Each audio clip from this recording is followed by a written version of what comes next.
देशातील प्रत्येक नागरिक स्वतःचा व कुटुंबाचा उदरनिर्वाह करण्यासाठी काही ना काही काम करत असतो. म्हणजेच प्रत्येक जण हा एक प्रकारचा कामगारच आहे. काही लोक स्वतःचा व्यवसाय सुरू करून काम करतात, तर काही लोक इतरांच्या व्यवसायात किंवा कारखान्यात काम करून उदरनिर्वाह करतात. एक कामगार म्हणून आज आपल्याला भरपूर सोयी आणि सवलती मिळत असतात. म्हणजेच योग्य वेतन, विविध रजा, दिवाळीच्या सुट्ट्या, आजारीपणाच्या सुट्ट्या, भविष्य निर्वाह निधी, विमा अशा बऱ्याच सवलती आहेत. परंतु या सवलती किंवा सुविधा कशा मिळाल्या, या मिळण्यामागे काय कारणे होती, त्या मिळवून देण्यासाठी कोणाचे योगदान होते, हे कोणत्याच गोष्टी आपल्याला कदाचित माहिती नसतीलच. याच गोष्टींची माहिती आज आपण मिळवूया. आज 1 मे म्हणजेच महाराष्ट्र दिन आणि कामगार दिन. सर्वप्रथम सर्वांना महाराष्ट्र दिन आणि कामगार दिनाच्या हार्दिक शुभेच्छा. आजच्या कामगार दिनाच्या शुभेच्छा देत असताना एक महान व्यक्तीची आज इथे प्रामुख्याने आठवण होते. ती म्हणजे अशी व्यक्ती की ज्याने कामगारांचे प्रश्न, त्यांची परिस्थिती, समस्या, व्यथा जवळून बघितल्या होत्या आणि हे प्रश्न किंवा समस्या सोडवण्यासाठी आणि कामगारांच्या अन्यायाला वाचा फोडण्यासाठी नेहमी लढा दिला व कामगारांना न्याय मिळवून दिला. आणि ती व्यक्ती आहे डॉक्टर बाबासाहेब आंबेडकर. आता डॉक्टर बाबासाहेब आंबेडकरांची कामगारांविषयी भूमिका कशी होती, हे नेमके काय योगदान होते, त्यांनी कामगारांसाठी काय दिले, हे आपण पुढे बघूया. 19व्या उत्तरार्धात, शतकाच्या उत्तरार्धात आधुनिक कामगार वर्ग उदयास आला. भारतामध्ये जसजसा औद्योगिक विकास होत गेला तसतसे नवीन नवीन यंत्रांचा वापर सुद्धा वाढू लागला. त्याचप्रमाणे कामगार संख्या सुद्धा वाढू लागली. त्या काळात पाहिजे तेवढे प्रभावी कामगार कायदे अस्तित्वात नव्हते. त्यामुळे कामगार आणि मालक, भांडवलदार यांच्याकडून कामगारांचे शोषण होऊ लागलं. कारखाना मालकांच्या स्वार्थी वृत्तीमुळे कामगार आणि मालक यांच्यात भांडण, तंटे, वाद होऊ लागले. औद्योगिक विकासामुळे खेड्यातील लोक सुद्धा मोठ्या प्रमाणात शहरात येऊ लागले होते.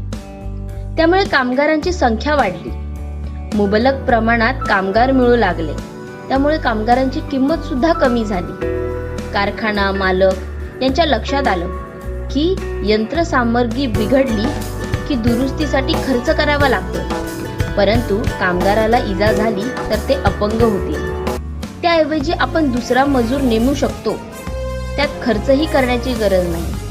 अशा प्रवृत्तीमुळे कारखानदार अधिक श्रीमंत होत गेला, तर कामगार वर्गाची अजून दयनीय अवस्था झाली होती. काम करताना कामगाराला अपघात झाला तर त्या कामगाराला विमा मिळत नव्हता, तशी सोय नव्हती, आरोग्यविषयक सुविधा नव्हत्या, विश्रांतीगृह नव्हती, उपहारगृह नव्हती, कल्याणकारी योजना नव्हत्या, पिण्याच्या पाण्याची सोय नव्हती, कामाचे तास निश्चित नव्हते, ज्यादा श्रमाचा मोबदला दिला जात नव्हता. 8 पर्यंत कामगारांना दररोज 15 ते 16 तास काम करावे लागायचे. कारखान्यात सुद्धा अपुरी जागा, यंत्रसामग्री, सुरक्षितता नव्हती, स्वच्छता नाही, प्रदूषण अशा प्रकारचे वातावरण कारखान्याचे होते. डॉक्टर बाबासाहेब आंबेडकरांनी कामगार कल्याणाचा मार्ग खऱ्या अर्थाने मोकळा केला असे म्हणता येईल. कारण कामगारांच्या अन्याय अत्याचाराविरुद्ध लढा देऊन अन्यायाला वाचा फोडली आणि मागच्या कामगारांना खरा न्याय मिळवून दिला. त्यांच्या मागचे कार्यही महत्त्वाचे आहे. खेडेगावातून शहरात येणाऱ्या कामगारांची संख्या वाढत होती. यामध्ये दलित, आदिवासी आणि मागास समाजातील लोक जास्त होते. त्यातही कारखान्यात कामगाराला कामावर घेताना स्पृश्य अस्पृश्य भेदभाव तर होताच. जरी कामावर घेतले तरी अन्यायकारक वागणूक कामगाराला दिली जात होती. तेव्हा कामगारांच्या अन्यायाला वाचा फोडण्यासाठी एखादी कामगारांची संघटना असावी असे बाबासाहेबांना वाटत होते. 1934 सालापासून बाबासाहेब म्युनिसिपल कामगार संघात सामील झाले आणि मुंबई महापालिकेच्या कामगारांच्या प्रश्नात त्यांनी स्वतः लक्ष घातले. आंबेडकरांना कामगारांविषयी आपुलकी व तळमळ होतीच, म्हणून कामगारांच्या प्रश्नांना वाचा फोडण्यासाठी व अन्यायाविरुद्ध लढा देण्यासाठी बाबासाहेबांनी 15 ऑगस्ट 1936 ला स्वतंत्र मजूर पक्षाची स्थापना केली. बाबासाहेबांनी हा पक्ष केवळ मजूर कामगार कष्टकरी वर्गाच्या कल्याणासाठी स्थापना केला होता, म्हणून त्यांनी पक्षाच्या नावातच मजूर हा शब्द प्रयोग केला. त्यांचे असे म्हणणे होते की कामगार हा शब्द खूप व्यापक आहे. यात जात, धर्म, वंश, लिंग हे सर्व वर्ग आहेतच, म्हणजेच मजूर या वर्गात सर्वच कामगार आले. डॉक्टर बाबासाहेब आंबेडकर यांनी 20 जुलै 1942 रोजी मजूर मंत्री म्हणून सूत्रे हातात घेतली. 1942 ते 1946 या कालावधीत ते या पदावर कार्यरत होते. या काळामध्ये बाबासाहेब आंबेडकरांच्या हितसंबंधांचे संरक्षक व उद्धारक ठरले. बाबासाहेबांनी कामगारांचे प्रश्न, अडचणी, व्यथा व परिस्थिती जवळून पाहिली होती. त्यामुळे कामगारांविषयी त्यांना जाणीव होती.